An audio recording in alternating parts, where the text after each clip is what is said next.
warahmatullahi wabarakatuh. Waalaikumsalam warahmatullahi wabarakatuh. Alhamdulillahilladzi ahyana ba'dama amatana wa ilaihin nusur. Ashhadu an la ilaha illallah wahdahu la syarika lah wa ashhadu anna Muhammadan abduhu wa rasuluh sallallahu alaihi wasallam la nabiyya ba'da. Amma ba'du, faqala ta'ala fi kitabihil karim, na'udzu billahi minasy syaithanir rajim. Bismillahirrahmanirrahim. Alladzina amanu wa hajaru wa jahadu fi sabilillahi bi amwalihim wa anfusihim a'zamu darajatan indallah wa ulaika humul faizun. Shadaqallahul azim. Al-Quran surah yang ke-9 ayat yang ke-20. Kita berlindung kepada Allah dari godaan syaitan yang terkutuk dengan menyebut nama Allah yang Maha Pengasih lagi Maha Penyayang. Alladzina amanu wa hajaru wa jahadu fi sabilillah. Orang-orang yang beriman dan berhijrah serta berjihad di jalan Allah bi amwalihim wa anfusihim, dengan harta mereka dan dengan diri mereka sendiri, adalah lebih tinggi derajatnya di sisi Allah, dan itulah orang-orang yang mendapat kemenangan. Shadaqallahul azim. Bapak pengurus Masjid Iman yang sama-sama kita hormati, bapak-bapak, ibu-ibu, kaum muslimin dan muslimat, jamaah subuh rahimakumullah, dan teristimewa kepada anak-anak kami yang kami banggakan. Subuh-subuh lah jago.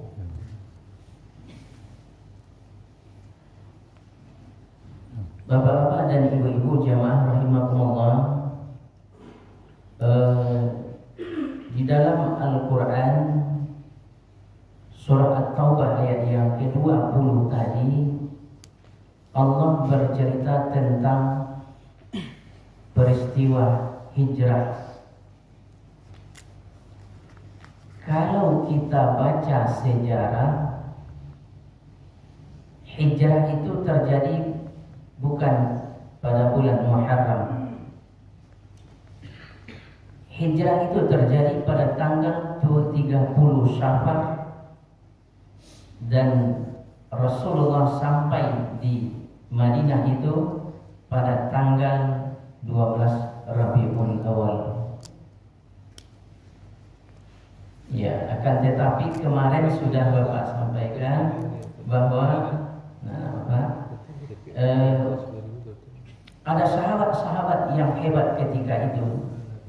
Umar bin Khattab, Utsman bin Affan, Ali bin Abi Thalib, bahwa tak kala memilih perhitungan penanggalan tahun baru, maka diawalilah dengan peristiwa hijrahnya Rasulullah dari Mekah ke Madinah itu.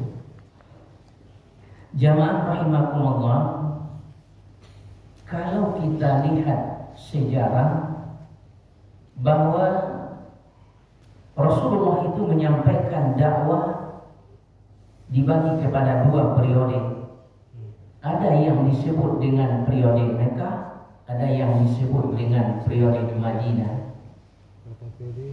Kurang dari 13 tahun Rasulullah berdakwah di Mekah itu adalah cerita tentang persoalan iman, persoalan akidah, persoalan keyakinan kepada Allah Subhanahu wa ta'ala.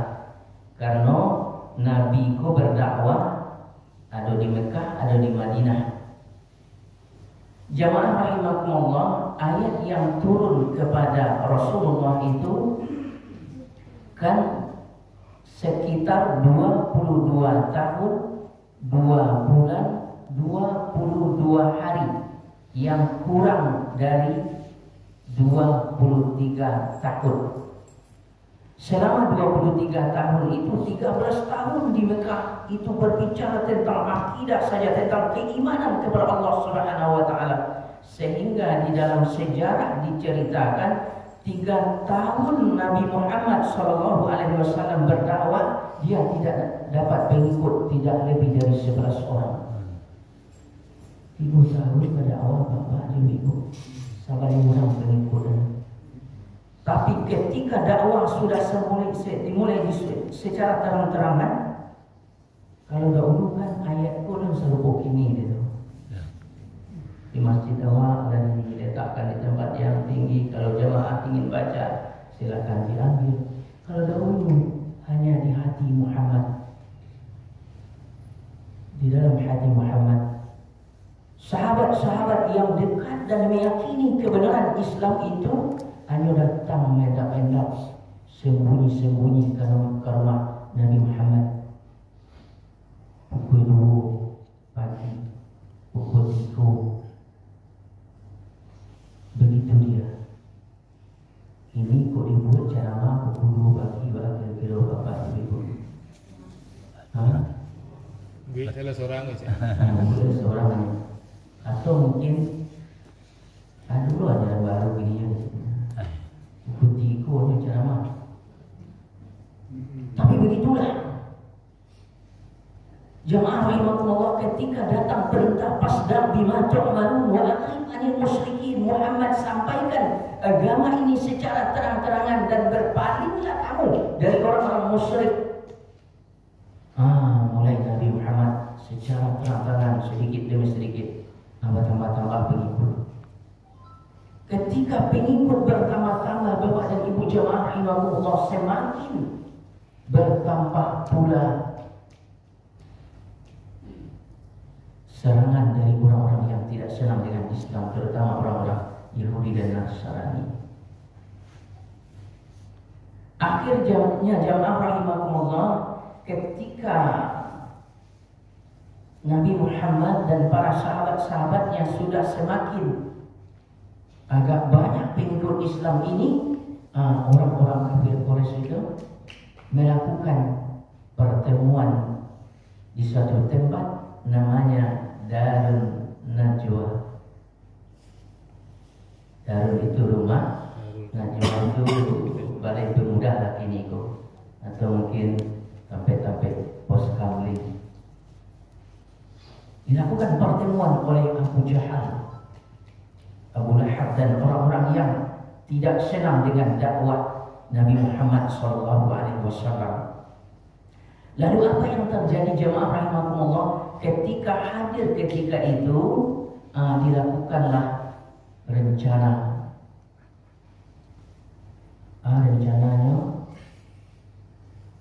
yang pertama diusulkan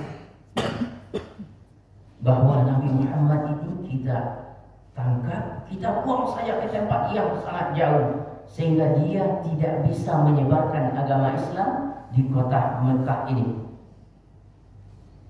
Nyusul di lain. Kalau buang ke tempat jauh, Nabi Muhammad itu kan orang yang terkenal, orang yang hebat, orang yang jujur, tidak pernah marah segala macamnya dalam menyampaikan dakwah. Bahkan kepada musuh pun dia berbuat baik. Banyak lo pengikut di situ eko, anyo serang wak risiko gagal lo. Ada beberapa usul yang dilakukan ketika itu sampai terakhir bahwa Rasulullah dibunuh. Diambil dari tiap suku yang ada di kota Mekah ketika itu kecuali dari Bani Hashim, maka diambillah satu-satu pemuda untuk membunuh Nabi Muhammad SAW. Setuju kata orang-orang yang rapat ketika itu yang dipimpin oleh Abu Lahab. Jamaah rahimakumullah, ketika itu sesudah rapat pertemuan tersebut ada keputusan yang diambil bahwa eksekusinya kita lakukan secepat mungkin. Kapan dilakukan? Siangnya dia melakukan pertemuan, malamnya dia akan melakukan eksekusi untuk membunuh Nabi Muhammad SAW. Jamaah rahimakumullah, akhirnya Nabi Muhammad diberitahu oleh malaikat Jibril. Siapa yang beritahu? Malaikat Jibril. Maka pergilah Nabi Muhammad ke rumah Abu Bakar Siddiq. Dikatakan oleh Nabi Muhammad kepada Abu Bakar Siddiq, wahai Abu Bakar, besok malam kita akan melakukan hijrah. Kemana wahai Rasulullah? Ke negeri Yasrib. Kenapa kita hijrah ya Rasulullah? Tidak ada lagi kesempatan bahwa nanti malam akan ada pembunuhan dan yang akan dibunuh itu adalah saya sendiri. Engkau tahunya dari mana ya Rasulullah? Sabantako Nabi Muhammad mau ambo kecil Abu Bakar, kecil Nabi Muhammad.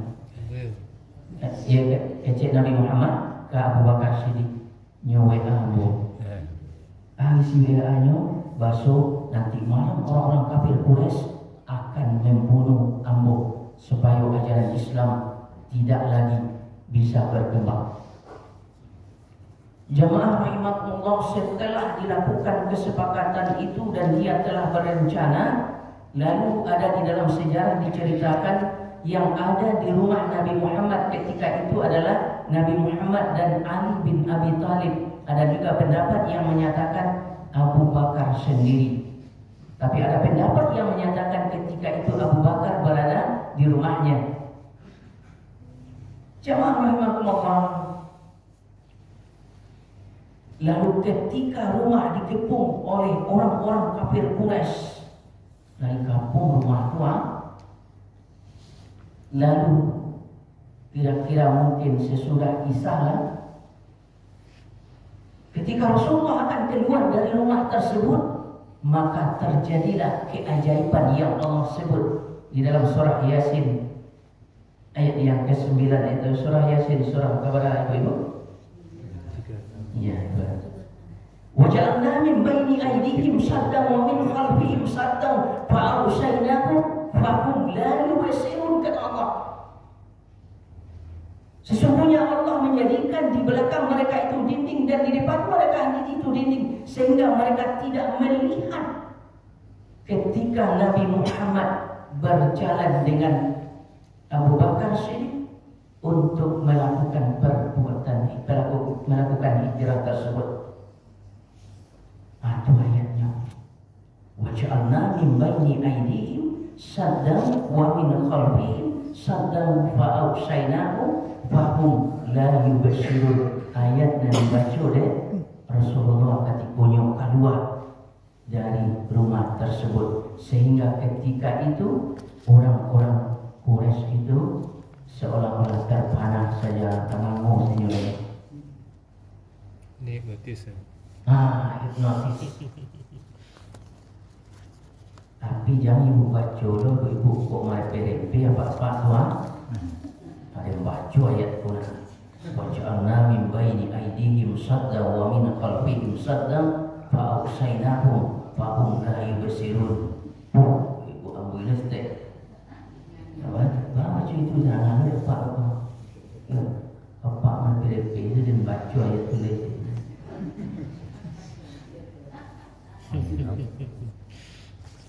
Jamaah rahimakumullah, ada hal yang hebat di situ Bapak dan Ibu jamaah rahimakumullah. Ali bin Abi Thalib disuruh oleh Rasulullah tidur di tempat tidurnya dan memakai selimutnya. Kalau apa-apa disuruh ketika itu, ada orang akan membunuh Nabi Muhammad, lalu beko lalu ditampik lalu dan yo ada yang kapai hijrah lain kata lalu bapak kira-kira Bahkan di dalam sejarah diceritakan pintu itu pun tidak dikunci oleh Ali bin Abi Thalib ketika Rasulullah dan Abu Bakar pergi. Sesudah karena hipnotis tadi, terbangunlah orang-orang kafir Quraisy. Terbangun orang-orang kafir Quraisy. Jamaah rahimakumullah, ketika orang-orang kafir Quraisy terbangun, lalu dilihatnya rumah-rumah orang dulu kan tidak rumah modern ini. Rumah Rasulullah kan sangat sederhana, mungkin ada lubang-lubang.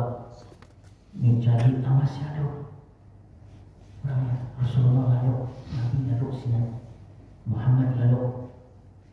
Akhirnya didobrak pintu nama kunci do. Lalu ketika akan dibunuskan pedang, ditarik kain dulu. Rombongan lalu di situ adalah Ali bin Abi Thalib. Kenapa Ali bin Abi Thalib mau melaksanakan tidur di tempat tidur Rasulullah ketika Rasulullah akan dibunuh oleh orang-orang Quraisy? Itu adalah karena persoalan iman. Kemudian hijrahlah Rasulullah, berjalanlah Rasulullah di padang pasir itu. Akhirnya Rasulullah sampai ke dekat Bukit Sur. Bukit apa namanya? Bukit Sur. Apa kata mungkin Pak Ustaz nyelaman cari gua itu Pak, kondisinya terjal agak tinggi Pak. Gua itu tinggi kabarnya, berbeda dengan gua Hira tempat Rasulullah menerima wahyu. Tapi Rasulullah dan Abu Bakar sampai ke dekat pintu gua tersebut. Jamaah rahimakumullah, ketika akan masuk ke dalam gua yang tidak pernah ditempati, gua batu. Kecil Abu Bakar center dah tu ketika itu loh. Lagi center HP gua. Dan kalau pakai center ketika itu mungkin nampak dulu di mata-mata kafir Quraisy mereka. Akhirnya apa yang dilakukan jamaah rahimahullah ketika Rasulullah akan masuk ke dalam gua tersebut? Jangan Rasulullah, kecil Abu Bakar, biar saya periksa dahulu guanya. Nanti di dalam gua itu ada binatang segala macamnya. Masuklah Abu Bakar ke dalam gua tersebut. Baru sesudahnya Nabi Muhammad disuruh oleh Abu Bakar untuk masuk ke dalam gua tersebut. Kok diboleh awak dulu akhir-akhir. Masuk gua yang baru pertama sekali kita lihat tuan, tidak pernah ditempati gua tersebut tuan. Lalu ingin masuk ke dalamnya. Nabi ke masuk. Kalau diboleh awak, sudah. Tapi Abu Bakar melarang karena dia begitu melindungi Nabi Muhammad Sallallahu Alaihi Wasallam. Jamaah rahimakumullah, lalu ketika masuk ke dalamnya dan setelah masuk ke dalamnya karena perjalanan agak jauh, lalu akhirnya Abu Bakar bersandar di dinding gua tersebut, lalu menunjukkan kakinya. Kemudian Rasulullah berbaring di paha dan kepalanya di bahu Abu Bakar sini. Begitu dekatnya dia dengan Nabi Muhammad, Abu Bakar pun rupanya tak kalah Nabi Muhammad Sallallahu Alaihi Wasallam. Dan dalam sejarah diceritakan Abu Bakar mengambil tangannya ke dinding gua. Rupanya ada lubang di situ yang tak tertutup. Rupanya tangan Abu Bakar disengat oleh kalajengking atau mungkin si pasar. Sakit bukan main, luar biasa sakitnya. Tapi dia tidak mau membangunkan Rasulullah karena Rasulullah sedang tertidur pulas. Apa yang terjadi jemaah rahimakumullah? Akhirnya menetes air mata Abu Bakar karena menahankan rasa sakit lalu sampai di pipi Nabi Muhammad sallallahu alaihi wasallam. Karena air mata Abu Bakar jatuh ke pipi Nabi Muhammad, terbangun Nabi Muhammad. Dia tanya ke Nabi Muhammad, "Wahai Abu Bakar, menangis engkau?" "Benar ya Rasulullah." "Sedihkah engkau meninggalkan keluargamu? Sedihkah engkau meninggalkan rumahmu? Sedihkah engkau meninggalkan hartamu?" "Tidak ya Rasulullah." "Lalu kenapa engkau menangis?" "Tangan saya digigit oleh binatang ya Rasulullah. Sakitnya luar biasa. Karena merasakan sakit tersebut menetes air mata saya." "Lalu kenapa engkau tidak bangunkan saya?" "Engkau sedang tertidur pulas. Saya kasihan membangunkan engkau." Begitu Abu Bakar dengan Rasulullah. "Kok mau tanya ke ibu-ibu? Kok sedang lalu apa di rumah? Masuk ulah ke dalam rumah. Apa sedang lalu pulas kuah? Kilo-kilo dan ulah kuah. Ibu usaha saja seorang mau sirup aku atau paki-paki bapak ibu menjaga apa? Hah? Paki-paki. Apa itu tunduk? Hah? Apa itu tunduk? Apa aku yang tunduk? Oh, udah. Udah. Lalu lagi dia. Ibu doang udah aku artinya. Ulah mancing saja kau nampak. Mancing saja. Kacau. Begitu dia hebatnya dengan Rasulullah. Dan namun menjaga Rasulullah. Luar biasa sakitnya kepada ibu. Kenapa naik bapak dia ibu di sipasan kau? Hah? Anu lain. Ku alu. Awet ku sudah sholat subuh ku sekitar jam 9. Sampai ke tempat orang menjualkan nirwana rumah. Ayu balik sipasan dan wikus tu akap ini kan dia ibu. Ada orang yang sipasan tu wiku balik yang agak merah tu. Ibu kapi ini di katia ibu ku. Awal sakitnya. Manangi pendak. Manangi pendak. Manangi pendak. Itulah yang Allah sebut di dalam Al-Quran dalam surah Al-Waqi'ah. Besok awak dikelompokkan kepada tiga kelompok. Ashabul yamin, ashabus siman, as-sabiquna, as-sabiqun. Ada kelompok yang sebelah kanan, ada kelompok yang sebelah kiri, ada kelompok yang pertama memasuki Islam, memeluk agama Islam. Itulah yang disebut dengan as-sabiquna as-sabiqun atau as-sabiquna awwalin. Aku baca surah Al-Waqi'ah tu bapak ibu. Orang as-sabiqun awwalin itu adalah tempat mereka di akhirat nanti, surganya sangat tinggi sekali. Sehingga di dalam hadis dikatakan tabak kasunya sampai 10 tahun menaki kating. Lepas lalu tu je. Cikgu ibu boleh itu, ibu buat lalu boleh ustaz di luar mancing dia kating. Jadi masuk ke dalam lu. Besok ada lift express di dalam Saruko tu. Tipu di atas sekali. Sampai dah tinggi itu kan seru lalu. Bising. Sunyi wakan dah hilang dari kebisingan-kebisingan. Dalam surah Al-Waqi'ah tu baca ibu surah Al-Waqi'ah ibu. Kasur dipatnya dan kasurnya terbuat dari emas. Katanya ibu-ibu ni karir terusan indah bisu ambil lunak di Saruko. Ibu kau banyak nak tanya lah. Kau tanya lu ibu Nak sama je main dunia tu. Tak sama dengan emas dunia. Tapi lalu ambil ibu. Itulah as-sabiquna awwalin atau as-sabiquna as-sabiqun. Kata Allah di dalam surah Al-Waqi'ah itu, banyak sekali dari orang-orang yang pertama itu faqalilun minal akhirin, dan sedikit sekali orang-orang yang akhir-akhir zaman kuat. Serupa bapak sepupu kita masuk, mudah-mudahan termasuk. Amin. Ini Pak Uni Mas Haji itu kan dua saja.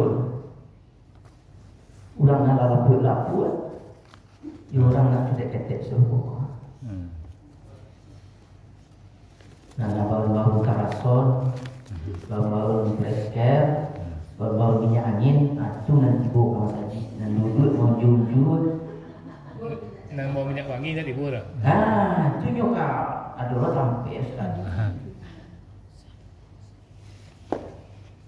Jadi bapak jadi ibu, bapak dan ibu gua hidup dalam pensiun-pensiun. Jangan tinggal di masjid kulai. Kau nabi, cuma gak sekali.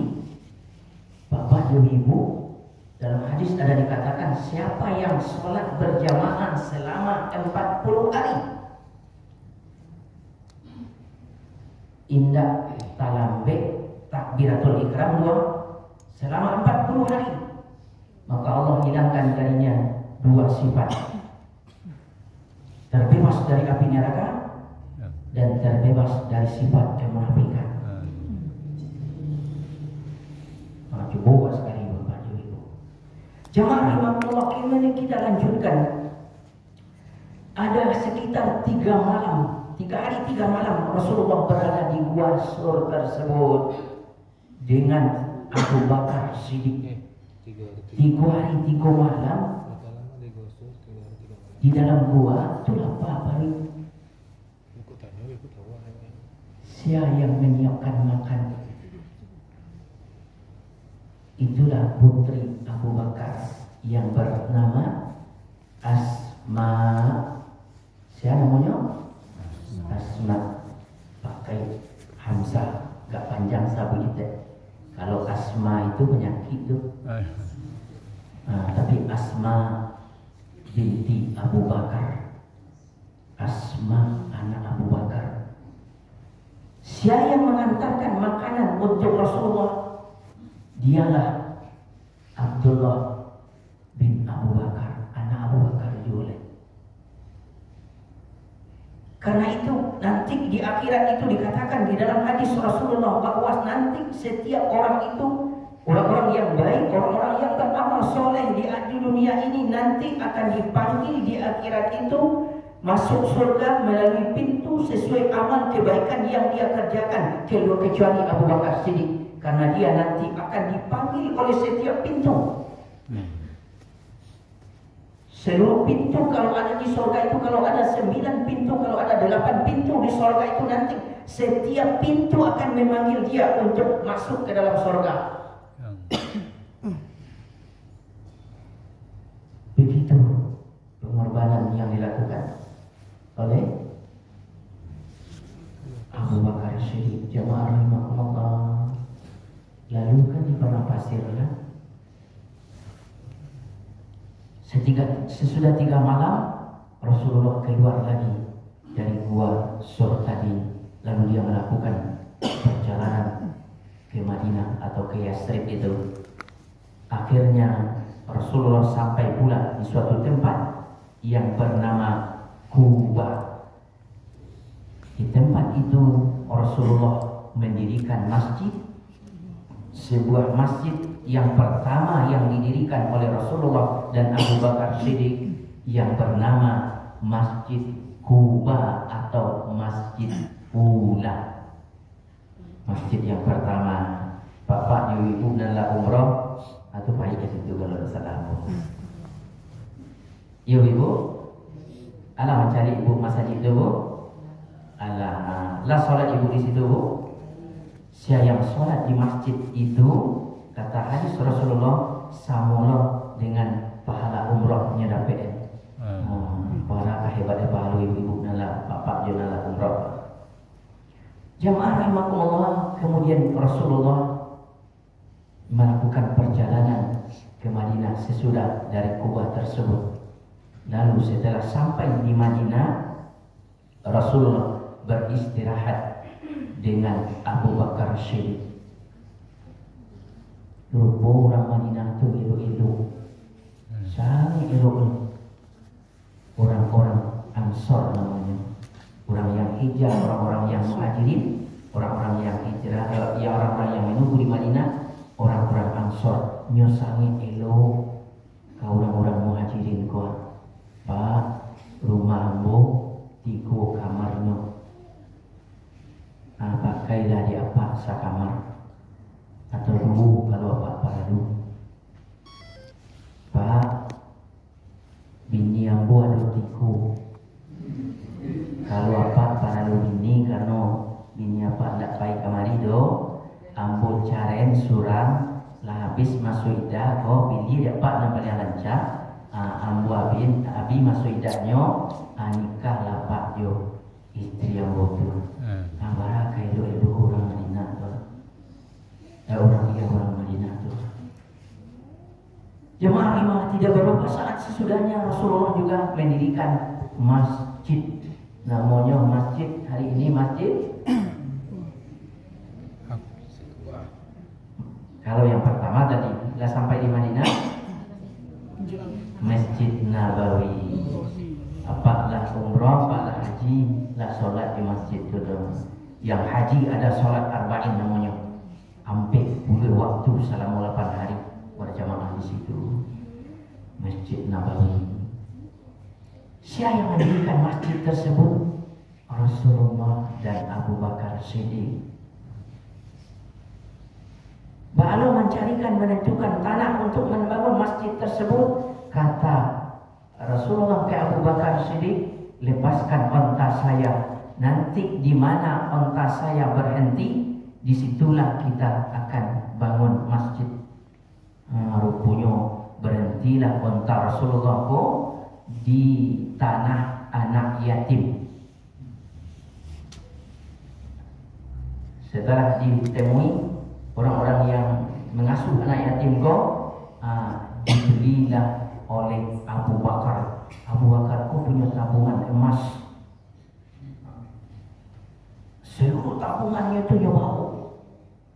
Karena ndak tega nanti ketika hijrah Rasulullah sedih karena ndak ada binti di Madinah dulu. Dia bawa seluruh tabungannya di Abu Bakar sedih.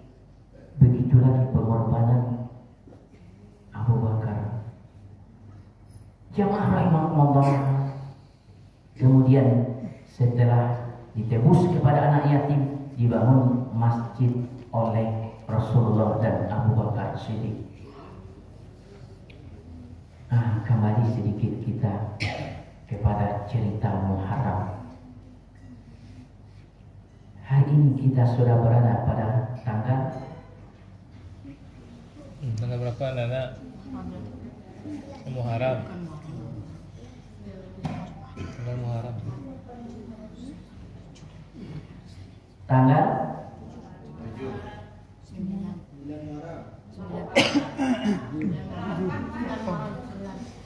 Paulang main tahun dia bu. Ya. Ada yang menjawab aku kisah dia yang kau ada betul jawab Pak.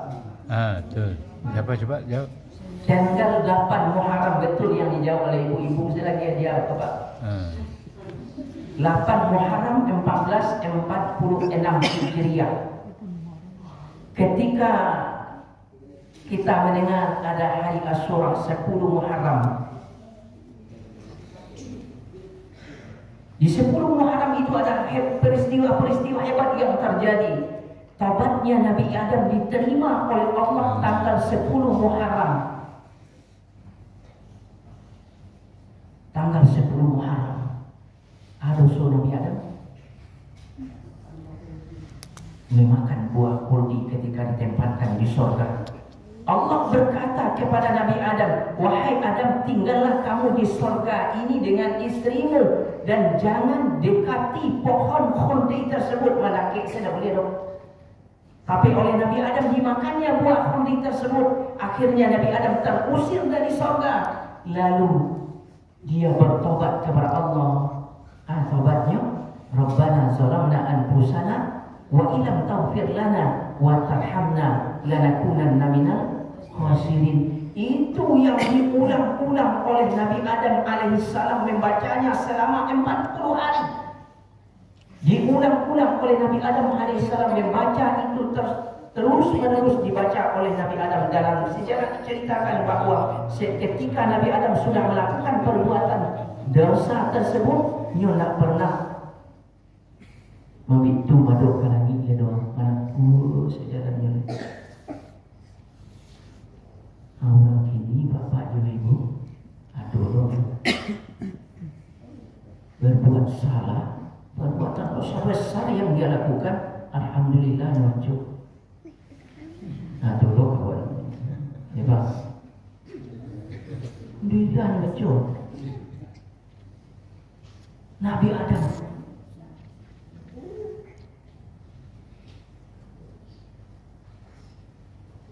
kemudian tanggal 10 Muharram Allah selamatkan Nabi Yunus yang ditelan oleh ikan Nun namanya. Dia makan ikan tua. Allah perintahkan kan ketika kapal itu juga oleng juga. Akhirnya undiannya sampai di Nabi Yunus. Akhirnya Nabi Yunus dilempar ke lautan. Allah perintahkan ke ikan Nun, wahai ikan Nun, telan Nabi Yunus tuh, telan saja, jangan kau punya. Telan saya. Dia telan. Berada dalam perut ikan. Dalam Al-Quran diceritakan 3 kegelapan dalam langit bapak cewek ibu. Gelapnya malam, gelapnya di dalam perut ikan, gelapnya di tengah lautan. Nakkah itu dah soleh dulu dalam pari ikan di tengah laut. Tanggal 10 Muharram itu sakit pari ikan kuat. Maka cari apotik di tengah laut. Dalam laut tak ada apotik dah. Amuntan saya lagi dimuntahkan di pinggir laut oleh ikan Nun tanggal 10 Muharram lo. Tanggal 10 Muharram pula Nabi Musa alaihissalam diselamatkan di Lautan Merah ketika dikejar oleh Fir'aun dan bala tentaranya. Ketika Nabi Musa sudah tidak bisa lain di depan lautan, di belakang musuh, Allah perintahkan lemparkan tongkatmu. Tongkat itu membelah lautan, membuat jembatan. Nabi Musa dan bala tentaranya menyeberang Lautan Merah tersebut. Akhirnya Nabi Musa selamat, Fir'aun tenggelam di Lautan Merah. Ketika tenggelam itu baru berucapnya amantu bi Rabbi Musa wa Harun. Kalau serupuiku, ambo beriman ke Tuhan Musa dan Harun, biasanya. Tidaklah kepada Allah, biasanya langsung kepada Tuhan Musa dan Harun. Bertahun tenggelamlah Fir'aun laknatullah itu di Lautan Merah, dan hari ini jasadnya diselamatkan di bumi, dikeraskan, dan itu merupakan pelajaran bagi orang-orang yang datang kemudian. Tanggal 10 Muharram ada beberapa peristiwa hebat yang terjadi di tanggal 10 Muharram itu. Maka ketika sampai di Madinah, sampai di mana ibu? Di Madinah, dilihat oleh Rasulullah dan sahabat-sahabatnya orang berpuasa pada tanggal 10 Muharram, hari Asyura. Hari ibunya ibu? Hari Selasa itu. Hari Selasa. Tanggal 10 Muharram. Maka ketika ditanyakan oleh sahabat ke Rasulullah, kenapa mereka berpuasa tanggal 10 Muharram? Karena mereka menghormati orang-orang Yahudi, Nabi Musa yang diselamatkan oleh Allah di Lautan Merah pada tanggal 10 Muharram. Maka kata Rasulullah, tahun besoknya kita berpuasa pada hari Tasu'ah dan Asyurahnya, tanggal 9 dan 10-nya, untuk membedakan kita dengan orang-orang Yahudi tersebut. Maka tepat sekali Bapak dan Ibu jamaah rahimakumullah, bisu hari sanayan puasa wak itu namanya hari Tasu'ahnya.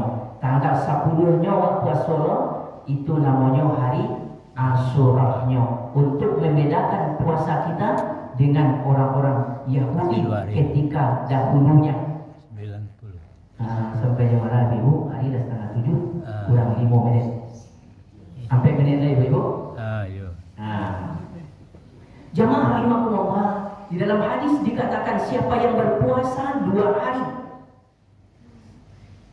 tanggal 9 dan 10 Muharram, itu dikatakan di dalam hadis Allah akan tutupi kesalahan-kesalahannya satu tahun yang telah berlalu. Barakah hebatnya doa 2 hari ini ibu. Bapak banyak bapak juga ibu. Insya Allah. Tapi yang sekedar niatnya ibu. Makan sahur besoknya, sebenarnya puasa pula, kemudian hari Selasanya puasa pula. 10 Muharram, 9 dan 10 Muharram. Alun tentu akan sampai Muharram sampai balik sampai 27 Hijrah ibu. Ya kan? Ya. Awak kerajaan. Mudah-mudahan awak termasuk as-sabiquna awalin itu, wa qalilun minal akhirin, insyaallah. Sedikit sekali dari kelompok orang-orang yang akhir zaman, dan namun berkorban, berjuang untuk agama Allah tersebut. Jemaah rahimahullah, itulah barangkali yang bisa saya sampaikan pada subuhku. Lebih dan kurangnya mohon dimaafkan. Dan pertanyaannya Pas kita makan nanti aja. Hah? Setelah sarapan nanti aja. Oh, Kita, gitu. kita sarapan dulu, habis sarapan baru kita aja. awak topik dari Bapak Ibu, itulah mungkin yang bisa saya sampaikan di dalam kesempatan yang subuh kali ini. Mudah-mudahan ada manfaat bagi kita semua. Lebih dan kurangnya mohon maaf. Billahi taufiq wal hidayah. Wassalamualaikum warahmatullahi wabarakatuh. Waalaikumsalam.